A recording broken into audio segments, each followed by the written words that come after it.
తొలకరివాన దీవెనలు కురిపించువాన పరిశుద్ధాత్మవాన ప్రభు వర్షించు నీ జీవితాన తొలకరివాన దీవెనలు కురిపించువాన పరిశుద్ధాత్మవాన ప్రభు వర్షించు నీ జీవితాన అది నూతన పరచును ఫలింపచేయును సమృద్ధినిచ్చును సంతోషపరచును అది నూతన పరచును ఫలింపచేయును సమృద్ధినిచ్చును సంతోషపరచును.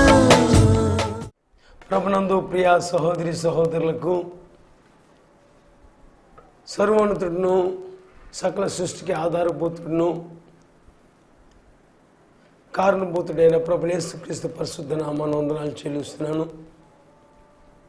అద్భుతకరమైన దేవుడు ఈరోజు వరకు మనల్ని సజీవ లెక్కలో ఉంచి ఆయన కృపలో భద్రపరిచి దినదినమును వర్ధిల్ల చేస్తూ కృప వెంబడి కృపను అనుగ్రహించి కృపాక్షేమములతో మనం నడిపిస్తున్న దేవునికి స్తోత్రము ఘనత మహిమ ప్రభావములు కలుగునుగాక.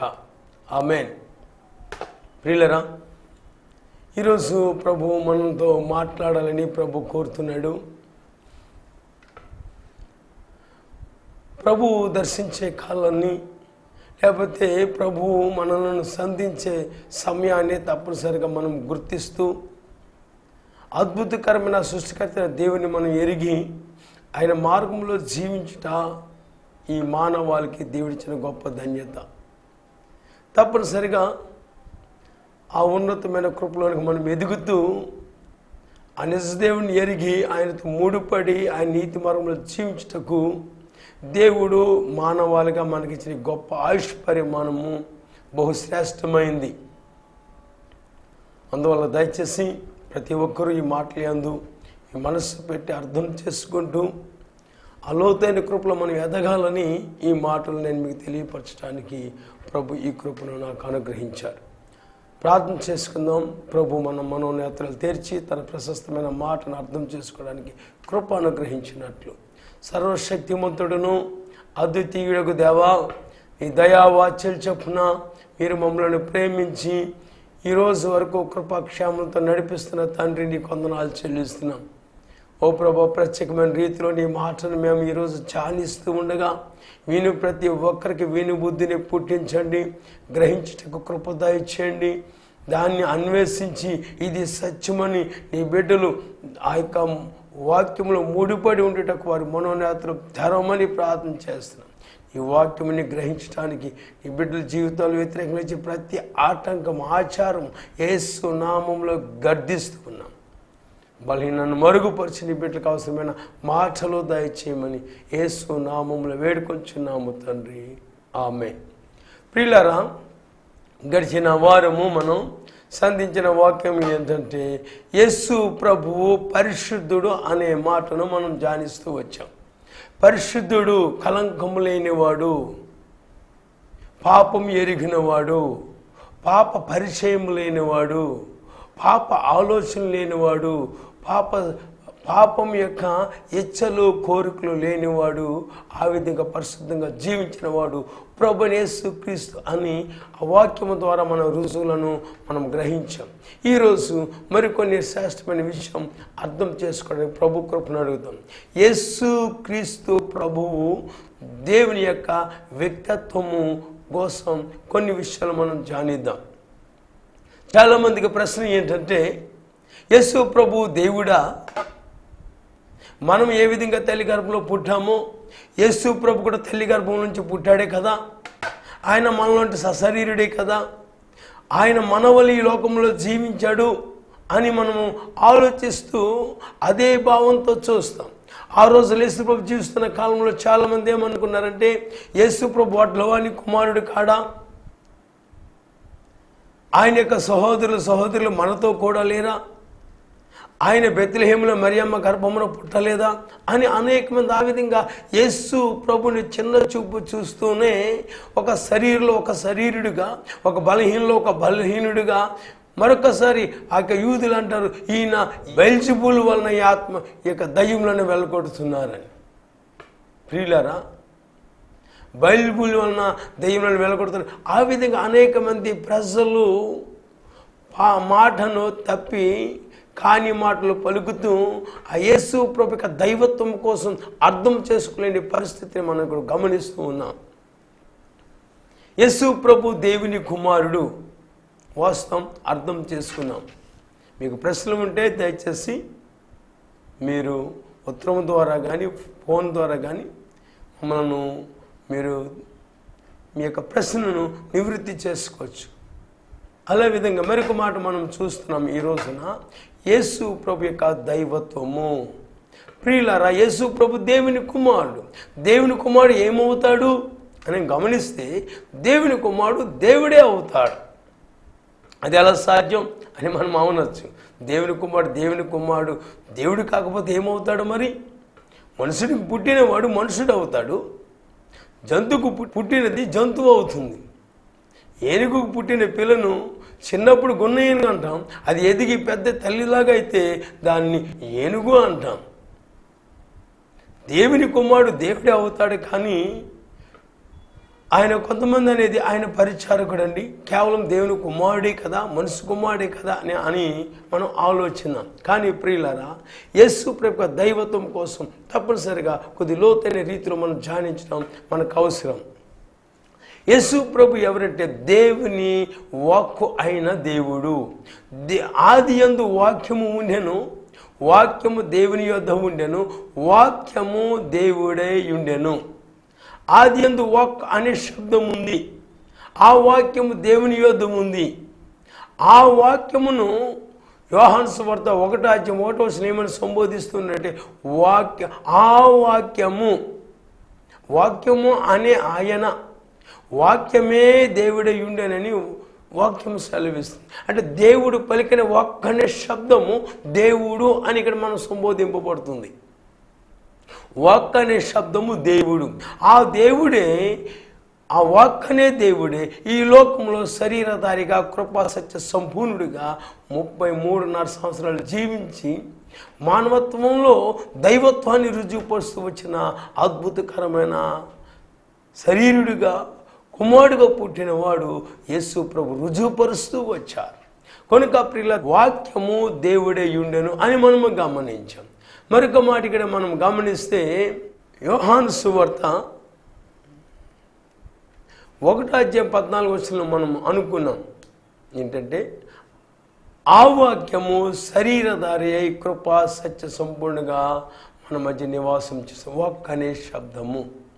ఆ వాక్యము మానవ శరీరంగా ఈ లోకంలో జీవించాడు. ఆయన యేసు ప్రభు అని మనం గమనించాం. మరొక విషయాన్ని మనం గమనిద్దాం. సామెతలు 8:30 ఈ విధంగా వాక్యము సెలవిస్తూ ఉంది, నేను ఆయన యొద్ద ప్రధాన శిల్పినై అనుదినము సంతోషించుచు నిత్యము ఆయన సన్నిధిని ఆనందించుచున్నాను. వాక్యములకు సెలవిస్తుంది, నేను ఆయన యొద్ద నేను అనే యేసు అనే నేను దేవుని యొద్ద ప్రధాన శిల్పినై. దేనికి ప్రధాన శిల్పి? యేసు ప్రభు. భూమి ఆకాశము సూర్యచంద్ర నక్షత్రాలు యావత్ విశ్వమంతటికీ కూడా ఆయన ప్రధాన శిల్పి అయి దేవుని యొద్ద ఉన్నాడు. ఆ విధంగా ప్రధాన శిల్పిగా ఉండి ఈ సృష్టి యొక్క యావత్తు ఆ యొక్క విశ్వమంత యొక్క నిర్మాణ క్రమములో యేసు ప్రభు తన యొక్క వ్యక్తిత్వాన్ని కనపరుస్తూ, లేకపోతే తన యొక్క దైవత్వాన్ని కనపరుస్తూ ఈ సృష్టి యొక్క మూలాలను ఆయన జరిగించిన వాడిగా మనం చూస్తూ ఉన్నాం.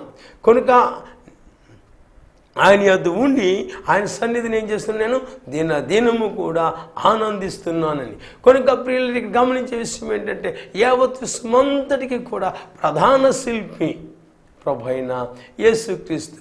మన భాషలో మనం చెప్పాలంటే చీఫ్ ఇంజనీర్ అని మనం అంటాం. ఆ విధంగా దేవుడు యావత్ విశ్వమంతటికి కూడా యేసు ప్రభు ప్రధాన శిల్పిగా ఉండి సృష్టి క్రమంలో జరిగించిన వాడిగా మనం చూస్తూ ఉన్నాం. అది మరొక మాట ఇక్కడ మనం గమనిద్దాం.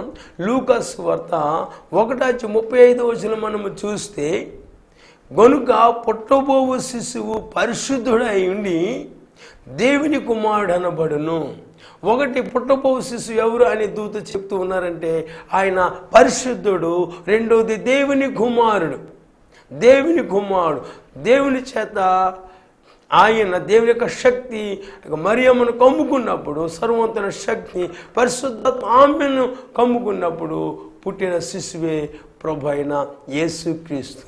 అందువలన ఆయన సశరీరుడైనప్పటికీ శరీరం వల్ల పుట్టినవాడు కాడు.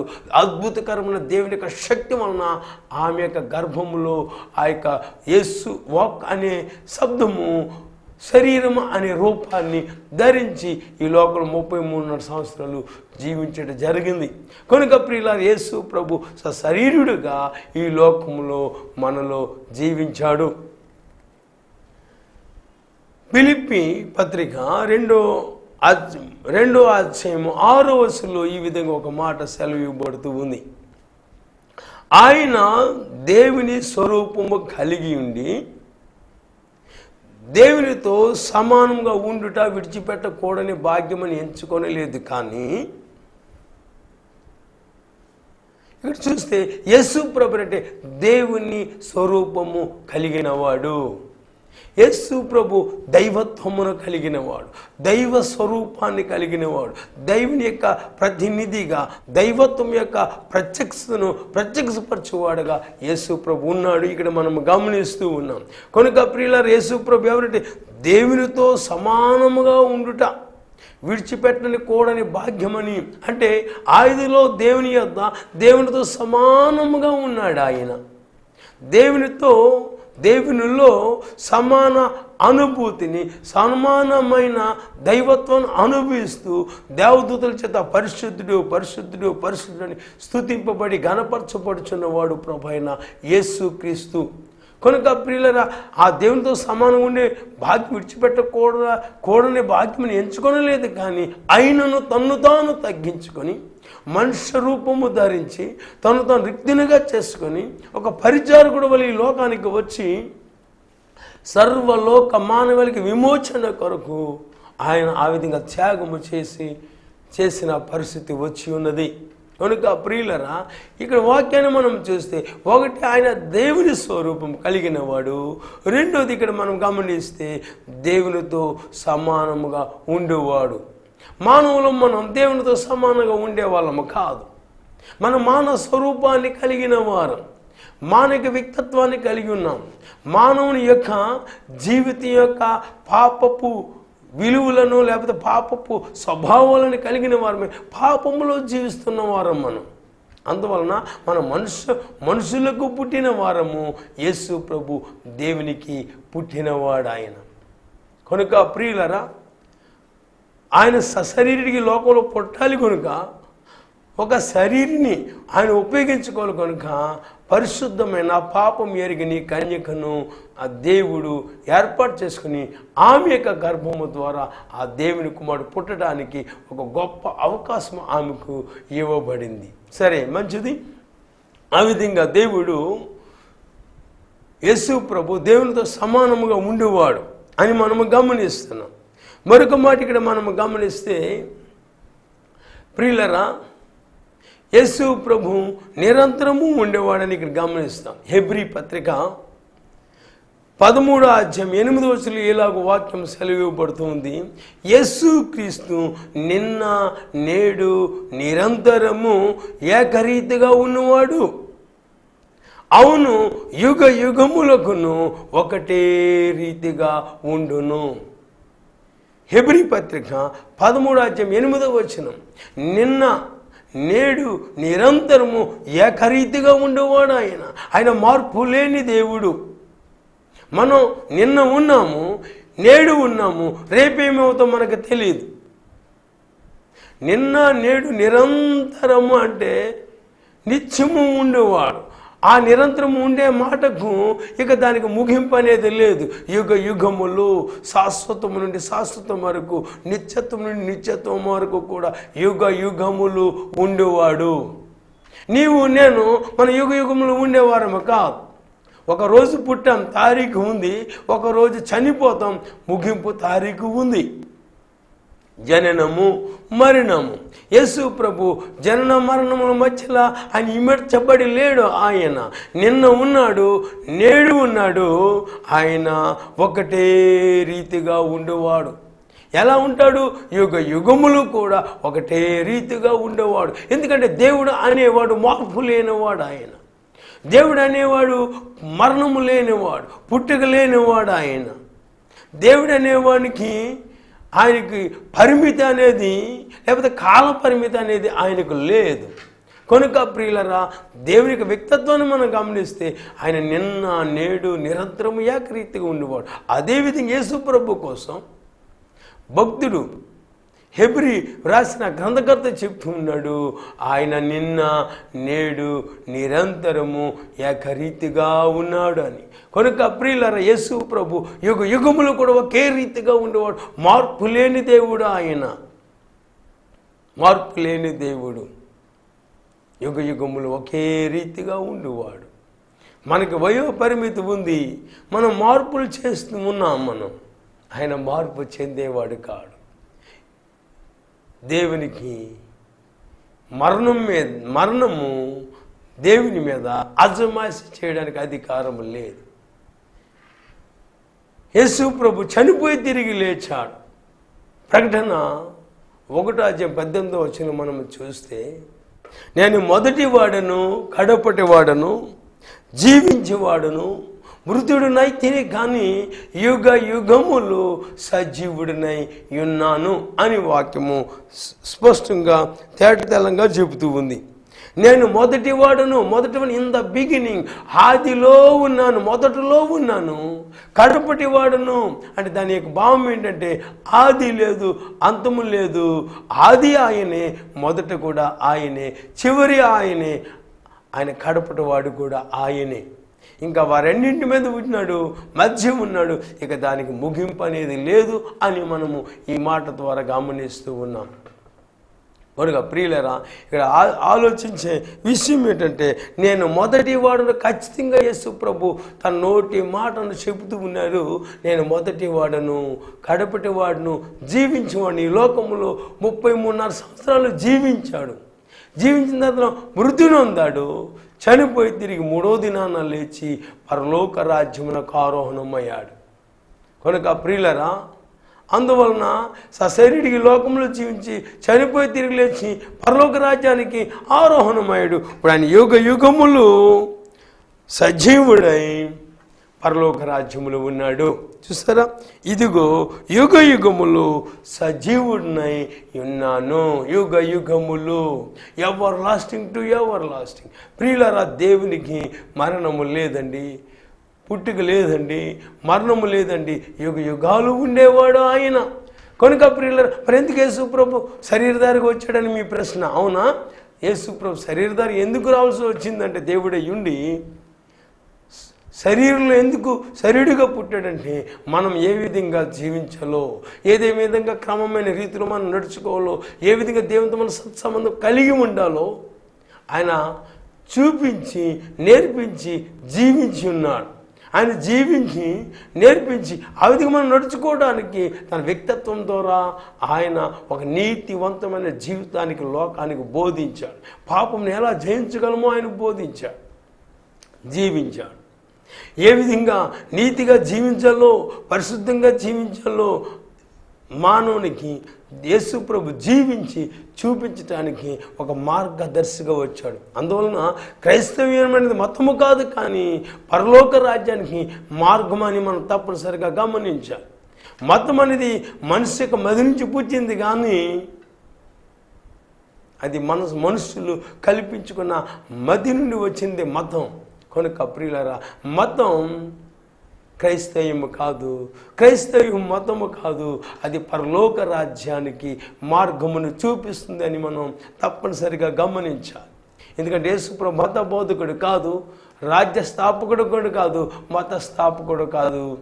పరలోక రాజ్య వారసులుగా మానవాళి సిద్ధపరచడానికి వధింపబడిన గొర్రెపిల్లగా లోకానికి వచ్చాడు. అందుకే యేసుప్రభు ఏమన్నారంటే, నేను మొదటి వాడును, కడపటి వాడును, జీవించేవాడును, మృతుడు నైతిని కానీ యుగ యుగములు నేను సజీవుడినై ఉన్నాను. కనుక ప్రియులారా, యేసుప్రభు యుగ యుగములు సజీవుడిగా ఉన్నాడు. ఆయన చనిపోయి తిరిగి లేచి పరలోక రాజ్యములు ఉండి ఈ రోజున సర్వలోక మానవాళి కోసం విజ్ఞాపన తండ్రి దగ్గర చేస్తూ ఉన్నాడు. హల్లెలూయా.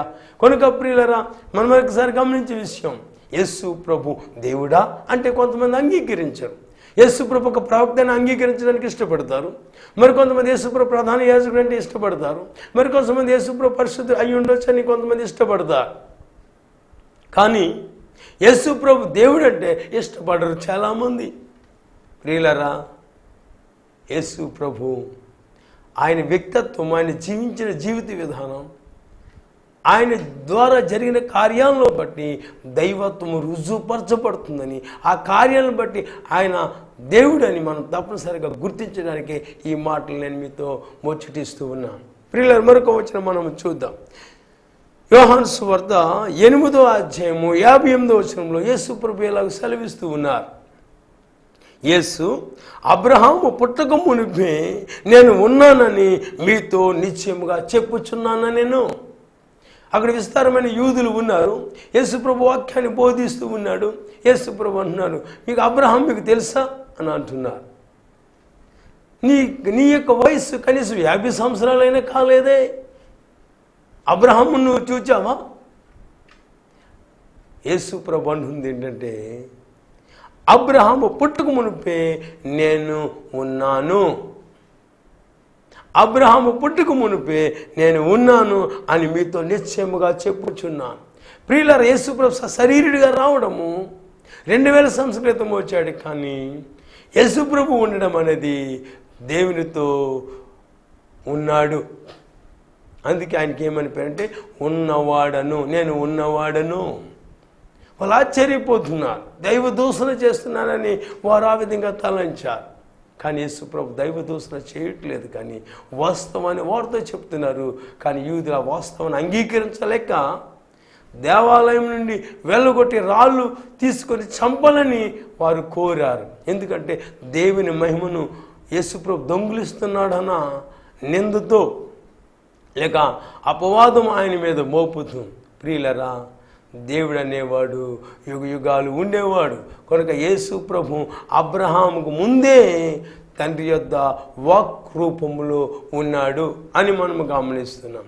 కనుక ప్రియుల, యేసు ప్రభు అబ్రహాముకు ముందే ఉన్నాడు, ఆదాముకు ముందే ఉన్నాడు, యావత్ విశ్వమంత లేకుండా ముందే ఆయన దేవుని యొద్ద ఉన్నాడు అని మనం గమనిస్తున్నాం.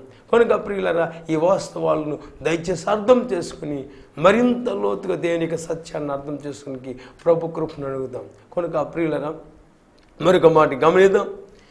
హెబ్రీ పత్రిక 1వ అధ్యాయము 5వ వచనం ఇలాగ సెలవు ఇవ్వబడుతుంది. దేవుడు అంటున్నారు, నీవు నా కుమారుడువు, నేను నేడు నిన్ను కనియున్నాను. సర్వవంతుడైన దేవుడు తన నోటి మాటను ఇలాగ మానవులకి సెలవిస్తూ ఉన్నాడు, నీవు నా కుమారుడువు. దేవుడైన యెహోవా చెప్తున్నాడు, సృష్టికర్త అయిన దేవుడు యేసు ప్రభు కోసం చెప్తున్నారు, యేసు ప్రభు నీవు నా కుమారుడవు, నేడు నేను నిన్ను కనియున్నాను. కనుక ప్రియులరా, దేవుడు కనిన కుమారుడే ప్రభు అయిన యేసు క్రీస్తు. ఓకే, నువ్వు అంగీకరించకపోవచ్చు, మానవిక మనస్తత్వాన్ని బట్టి, మానవుడు కలిగిన మేధాశక్తిని బట్టి అది అంగీకరించడానికి యోగ్యత కాకపోవచ్చు. ఇప్పుడున్న తల్లులు తండ్రులు, ఇంకా పూర్వం ఉన్న తల్లులు తండ్రులు మనం గమనిస్తే, తల్లి తండ్రులు కలిపి 11 పిల్లల కన్నవారు ఉన్నారు, 10 మంది పిల్లల కన్నవారు ఉన్నారు, 8 మంది పిల్లల కన్నవారు ఉన్నారు, 7 పిల్లల కన్నా ఉన్నారు. అది సాధ్యమా అండి? సాధ్యం కాకపోతే నీవు నేను ఎలాగుంటాం? అలాగే సృష్టికర్త అనే దేవుడు తనలోంచి తన స్వభావం కలిగిన వారిని ఆయన పుట్టించడానికి అసాధ్యమా? సాధ్యమే. నోటి మాట చేత యావత్ విశ్వమును కలుగు చేసిన దేవుడు తన నోటి మాటను ఒక వ్యక్తిత్వం కలిగిన మనిషిలాగా ఆయన ఆజ్ఞాపించట లేక తయారు చేయట, నేను కలుగు చేయట, అది ఆయనకు అసాధ్యమైనది కాదు. కనుక ప్రియులరా, యేసు ప్రభు కోసం సర్వశక్తిమంతుడైన దేవుడు అంటున్నాడు, నీవు నా కుమారుడవు, నేడు నేను నిన్ను కని ఉన్నాను. అందువల్ల దేవుడు కనిన కుమారుడు ప్రభువైన యేసుక్రీస్తు. తప్పనిసరిగా నువ్వు దాన్ని అంగీకరించాలి, లేకపోతే అది నీ తప్పు అవుతుంది. కనుక ప్రియులరా, యేసు ప్రభు దేవుని కుమారుడై ఉండి తన దైవత్వమును ఆయన ప్రక్కన పెట్టి మానవునిగా జీవించి తన యొక్క మానవుని యొక్క జీవితం ఏ విధంగా ఉండాలో జీవించి వారికి బోధించి క్షమించి భరించి ప్రేమించి తన సిలువలో కార్చిన రక్తం ద్వారా తన ప్రేమను మనకు వెల్లడిపరుస్తున్నాడు. కనుక యేసు ప్రభు దేవుని కుమారుడు, దేవుడై ఉన్నాడు అని మనం చూస్తున్నాం. మరొక మాట ఇక్కడ గమనిద్దాం. హెబ్రీ పత్రిక అదే అధ్యాయంలో 6వ వచనం, మరియు ఆయన భూలోకమునకు ఆది సంభూతిని మరలా రప్పించినప్పుడు దేవుని దూతలందరూ ఆయనకు నమస్కారము చేయవలెను. దేవుడు అంటున్నారు, మరియు ఆయన భూలోకమునకు ఆది సంభూతిని. సర్వవంతుడైన దేవుడు అంటున్నాడు, యేసు ప్రభువును సంబోధిస్తున్నారు అంటే ఆది సంభూతుడు. ప్రియులారా, యేసు ప్రభు ఎవరంటే ఆది సంభూతుడు. ఆదిలో దేవుడు తన వాక్యం ద్వారా తన కుమారుని కలుగు చేశాడు. ఇంకా ఆదిలోనే ఆయన ఉన్నాడు, ఆదిలోనే దేవునిలో ఉన్నాడు, దేవుని యొద్ద ఉన్నాడు, దేవుని వాక్ రూపంలో ఉన్నాడు. వాక్ రూప ప్రత్యక్షతే ప్రభువైన యేసుక్రీస్తు శరీరధారిగా ఈ లోకములో 33.5 సంవత్సరాలు జీవించాడు. అందులో దేవుని కుమారుడు దేవుడే. మనమెవరు? మనము దేవుని కుమారులమే, కానీ మనము దత్తత చేయబడిన కుమారులం. We are adopted children. స్వయాన్న దేవుని కుమారుడు యేసు ప్రభు రక్తం ద్వారా విమోచింపబడడం ద్వారా దేవుని కుమారులుగా మనం దత్తత చేయబడ్డమే, కానీ మనం స్వయాన్న దేవుని కుమారులము కాదు. ఆదామవలి వంశావళిలో జన్మించిన మానవ జాతి మనం. యేసు ప్రభు దేవుని కుమారుడు. కనుక ప్రియులారా, యోహాను సువార్త 1వ అధ్యాయము 12వ వచనం ఇలా సెలవిస్తుంది, తన్ను ఎందరు అంగీకరించిరో వారందరికీ, అనగా తన నామనందు విశ్వాసముంచి వారందరికీ దేవుని పిల్లలగుటకు ఆయన అధికారము అనుగ్రహించెను. కనుక యేసు ప్రభునందు విశ్వాసం ఉంచేవారు, యేసు ప్రభుని అంగీకరించిన వారందరూ కూడా దేవునికి ఏమయ్యారంటే దేవుని కుమారులు అగుటకు యేసు ప్రభు అధికారము అనుగ్రహించాడు. ఆ విధంగా యేసు ప్రభు ద్వారా మనము దేవునికి పిల్లలుగా ఉండటకు దత్తత చేయబడిన వారం అన్నమాట. ప్రైజ్ ది లార్డ్, హల్లెలూయా. కనుక ప్రియులరా, మీరు నేను యేసు ప్రభు అంగీకరితో దేవుని పిల్లలమయ్యాం. దేవుడు వర్తమాన భూత భవిష్యత్ కాలంలో ఉండేవాడు కనుక ఆయనకు ముగింపు లేదు. కనుక యేసు ప్రభు ఎవరంటే భూత భవిష్యత్ వర్తమాన కాలంలో ఉండేవాడు. కనుక యేసు ప్రభు ఆయన ఏమని చెప్తుందంటే సర్వాధికారి అయిన దేవుడు అని, నేనే అని సర్వాధికారి దేవుడకు ప్రభు సెలవిచ్చిచున్నాడు. కనుక గమనిద్దాం, రాబోయే దినాల్లో యేసు ప్రభుగా దైవత్వం కోసం మరికొన్ని విషయాలు లోతుగా ధ్యానించడానికి ప్రభు కృపను అడుగుదాం. కనుక ప్రియులారా, యేసు ప్రభు ఒక మనిషిగా జన్మించాడని, ఏదో ఒక మనిషిగా జీవించాడని, ఆయన ఒక మానవాళి వలె ఒక మానవుడని దయచేసి నువ్వు తలంచొద్దు. సృష్టికర్త అయిన దేవుడు, ఆది సంభూతిగా సృజింపబడిన యేసు ప్రభు శరీరికి లోకానికి వచ్చాడే, కానీ ఆయన ఈ లోకంలో శరీరంగా పుట్టక మునుపు దేవుని యొద్ద ఆయన ఉన్నాడు. కనుక యేసు ప్రభు దేవునిగా అంగీకరించి రక్షణగా అంగీకరించి ఆయన నీతి మార్గంలో జీవించడానికి మన మార్గాలు సరళం చేసుకుందాం. ఈ వాక్యం మన విడికడిలో దీవించను గాక. ఆమేన్. ప్రార్థన చేసుకుందాం. దయచేసి తల వంచండి. అద్వితీయుడును ప్రియ పరలోకపు తండ్రి, నీవు పంపిన ప్రభువైన యేసుక్రీస్తు ద్వారా మాకు రక్షణను విడుదలను కలుగు చేస్తావని నేను స్తుతించి ఘనపరుస్తూ ఉన్నాం. నీవు మమ్మల్ని ప్రేమించి నీవు కనిన కుమారుడైన యేసు ప్రభువుని లోకానికి పంపించి ఆయన ద్వారా మాకు విమోచన కలుగుటకు నీవిచ్చిన ఆ ప్రభువైన యేసుక్రీస్తు అనే సర్వాధికారి అయిన దేవుని బట్టి నీకే ఘనత మహిమ ప్రభావములు ఆరోపిస్తున్నాం. కనుక ప్రియులరా, నీ మాటలు విన్న ప్రతి బిడ్డను యేసు నీ నామములో సంధించండి.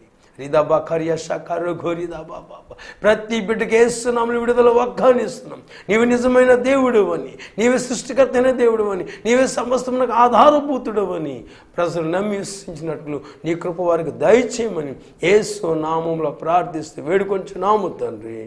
ఆమేన్, ఆమేన్. ఈ మాటలు విన్న ప్రతి ఒక్కరిని ప్రభు దీవించి ఆయన కృపలకు పాత్రులుగా చేసి ఆయన రక్షణ సంకల్పంలో మీరు కూడా ఉన్నట్లకు కృపానుగ్రహింపబడును గాక. ఆమేన్. ఇంకా ఎక్కువగా విషయాలు మీరు తెలుసుకోవాలనుకుంటే ఆదిత్య ఉమెన్స్ కాలేజ్ వెనుక ప్రక్క కాకినాడలో ప్రతి మధ్యాహ్నము 2 గంటల నుంచి 4 గంటల వరకు ఆరాధన జరుగుతుంది. మిమ్మల్ని ఆహ్వానిస్తున్నాం. అలాగే పెద్దాపురంలో ఉదయం 9 గంటల నుంచి 12 గంటల వరకు ఉదయకాల ఆరాధన జరుగుతుంది. దయచేసి మిమ్మల్ని ప్రేమతో ఆహ్వానిస్తున్నాం. మీరు ఏ మందిరానికి వెళ్ళని వారైతే దయచేసి వచ్చి మీరు ఆత్మీయలు పొందాలని మేము ప్రేమతో ఆహ్వానిస్తున్నాం. కనుక ప్రియులరా, మా ఫోన్ నెంబరు 9848523346. ప్రభు మిమ్మల్ని దీవించి ఆయన కృపలకు పాత్రలుగా చేయనుగాక. ఆమేన్. ఎస్ ఇమ్మానుయేల్ చిన్నమంద శిష్యత్వ పాఠశాల, Kondepeta, door number 1-4-6/1, Kondepeta, Peddapuram. Cell number దయచేసి గమనించండి, 9848523346, 9848523346.